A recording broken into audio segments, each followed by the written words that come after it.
Hey, old Josh here, and this is my review of the Korean film The Good, the Bad, and the Weird. Now, I understand that I haven't done a Korean film review for quite a while, and I apologize, but that's not really because I haven't seen many Korean films, it's just because that I haven't seen many that I've really cared to talk about.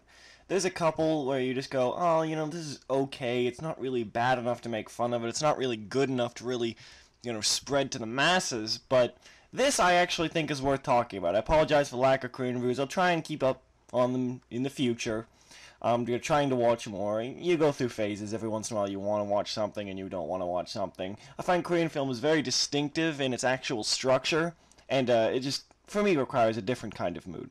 Regardless, back to the review, I want to state that beforehand, I am not a fan of westerns at all, to the point where I have seen very few John Wayne movies, and in fact, I have never even seen the original The Good, the Bad, and the Ugly. I know, I've seen this spin-off adaptation, I guess, and I have never seen the original.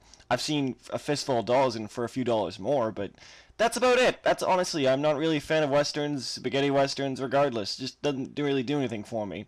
But by virtue of this starring Kang-ho song, and the fact that I hear it was quite the big box office hit in Korea, and I feel the need to try and, keep up with the trend, especially because this is actually being released in here in North America in August, I decided to give this a go. So, what did I think of it? Frankly, it was a lot of fun. I really enjoyed it. Now, this is actually a really admirable thing to attempt, I think, the idea of a Korean Western. Set during the 1930s Manchuria, it's really got some interesting historical things going on, but that's really not the point of this movie. The point of this movie is to watch the good, the bad, and the weird characters, respectively, duke it out over the possession of this one treasure map, along with all these other forces intermingled. Anywhere from rich bureaucrats to the Japanese army. Now, this film is really about that and action. This is an action movie and should not be mistaken for any kind of character piece or drama, because there really is not a lot of development in either of those areas. And it doesn't need to be, in all fairness. Not every movie needs to be this deep, meaningful piece of fiction. This is just something you can watch and have a lot of fun with. And while I think that the movie might be a little overlong at 2 hours and 10 minutes, I do think that while I was watching it, even though I was recognizing that, yeah, this film's kind of long, I never stopped having fun. Particularly the climax in the last 20 minutes really brought really brought things up a notch and really increased my enjoyment of it. So to start, like I said, the plot might be a little long or stretched a little longer than necessary, but definitely gets the job done. And it was interesting because I think this movie has a lot more going on than a lot of westerns, and again, this coming from someone who is not very well versed in the subject, admittedly. But yeah, it does have a lot more going on, and I think it can get a little confusing at times, not for lack of plot developments, but for lack of just a lot of explanation. A lot of people masquerade as other people, and there's just a lot of players to keep track of. But if you can get around that, it really doesn't matter all that much in the end. I mean, really. So, yeah, you can just really keep track of the good, the bad, and the weird. You barely even need to know their names. But one thing this film really does have to its credit is a whole hell of a lot of style. And it tells a Western story with a lot of flair really, really well. And by really, really well, I mean it keeps you enthralled in that mood of kind of the wild, wild west, where you really want to, not the movie Wild Wild West, but really keeps you in the mood of that kind of Wild West mentality, where it's the epitome of all freedom, where you're going about bandits, lawlessness, and yet supreme justice, and it's just a lot of fun. It's a neat fantasy, and I understand why people like westerns because of this, but I don't know, just never got into them. So, the characters, I'm really just going to address the main three, because that's who you spend the most time with. Kang-ho Song as the Weird, or Yoon Tae-gu, does a fantastic job. He's definitely the main character of the movie, and he really, really plays it up.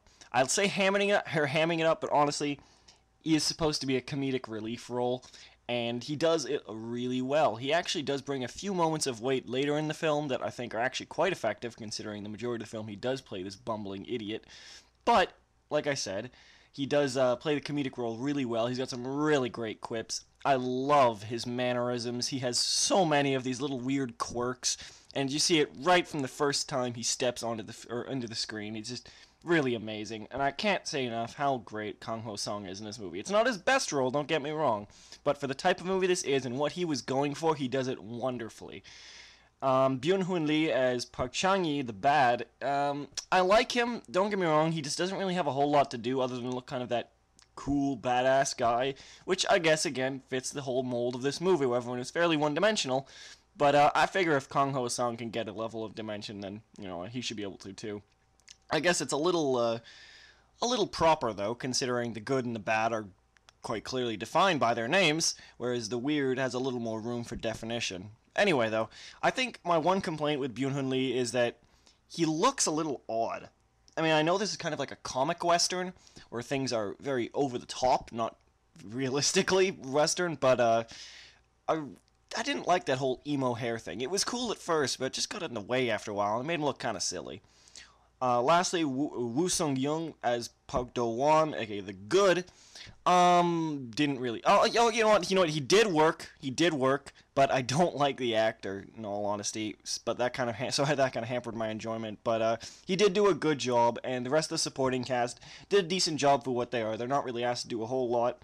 I really do love it. Just a side note, how a lot of Korean movies feature the same actors. It's like one giant acting troupe, like a Monty Python sketch or something, and really funny.